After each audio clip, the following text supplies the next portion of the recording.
Welcome back to Crossfire. Our guest is the new chairman, recently named chairman of the John Birch Society, Congressman Larry McDonald, a Democrat from Georgia.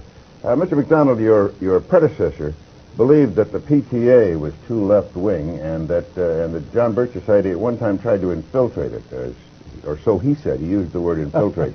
Is that part of your program now? Well, I think when the PTA comes out in this program for the test ban treaty, and when the PTA comes out for gun control, it comes out for obviously national legislative programs that have been linked with liberaldom, having nothing to do with education of our children. I think many people are wondering what in the world is the PTA doing, and that includes members of the John Birch Society. Well, I wonder about you. I wonder about you. I looked you up. You're the biggest joiner that I've ever seen in the world. You belong, as I counted them, to 67 organizations, among which are the National Rifle Association, the American Pistol and Revolver Association, the Committee for the Right to Keep and Bear Arms, the Second Amendment Foundation, and the Citizens Committee for the Right to Keep and Bear Arms. Well, Tom, I think there's a real drive in this country to try to destroy the realization of our citizens that they have a fundamental constitutional right to keep and bear arms as the Constitution allows.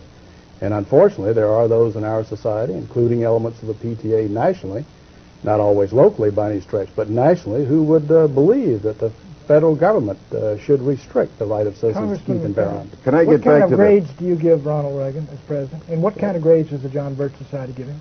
Well, I would say in his speeches, Pat, you'd have to give him close to an A, B plus to an A, but in his performance, what's most disappointing?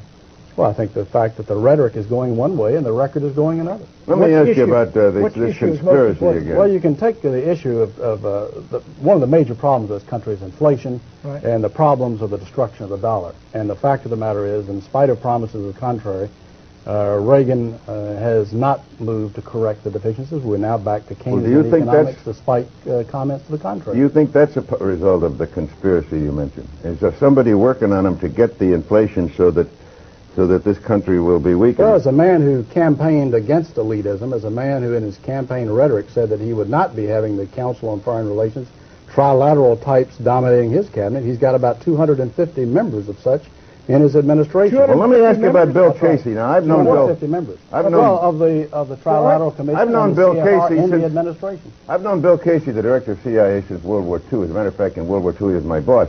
Now, your public relations director, the John Birch Society, says that Bill Casey is a part of this conspiracy that's trying to bring about world government. Before he became CIA, one of his big jobs was aiding in the transfer of technology and goods and so forth to the Soviet Union, helping the Kama River Project, the Export-Import Bank, helping to finance these things. Is the Export-Import Bank part of the conspiracy? I think the whole drive, the fact that the American people have been tapped steadily, especially since World War II, to finance their enemies and to have the massive technology transfer to those who were doing it. You know that from the Braden Doctrine in the agency, which you're very familiar with, and the feeling that we must somehow subsidize the, quote, non-communist left. That's among our so-called allies. Braden was and in country after country, that turned out to be the communists, the crypto-communists masquerading as the non-communist left. That's Mr. Mitterrand, who has taken the strongest position against the Russians of any Western European Well, leader. he was about to lose everything at the polls, and he had to show some sign.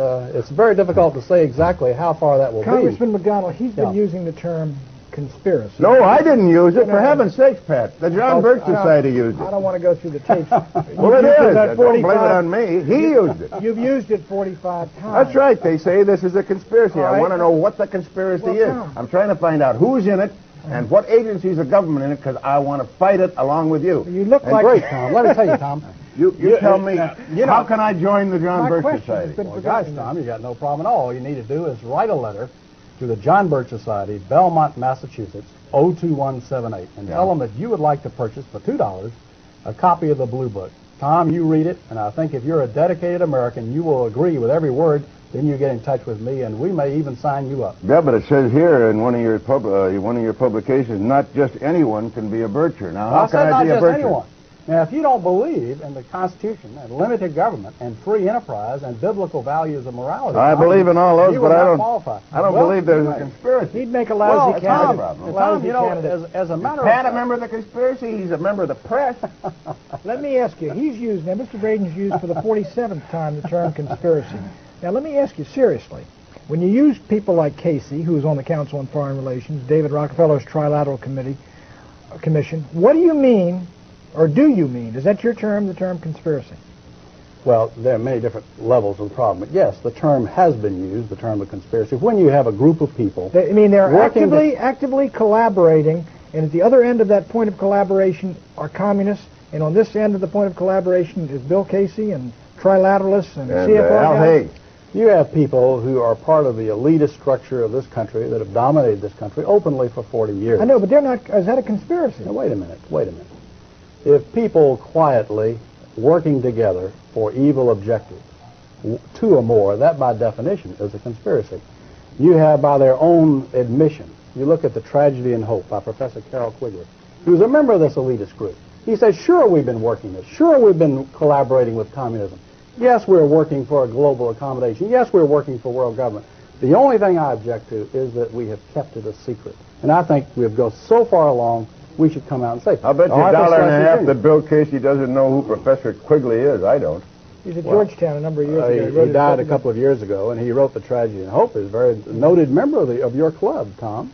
Tom, you've got to broaden your reading a little bit. That's right. What I ought to do is read more about conspiracies, and that's why I'm interested in what I'll tell you what you ought to do is go back and look at your founder, Edward Mandell House, because he wrote the book Philip Drew Administrator, and in this, Colonel House said that what he envisioned for the world was a world government along socialist lines as envisioned by Karl Marx. Now, that's your leader. Now, Tom, so you got to go back to the beginning. Well, his leader was Woodrow Wilson. Do you think he was a communist? No, I think Woodrow Wilson was his follower.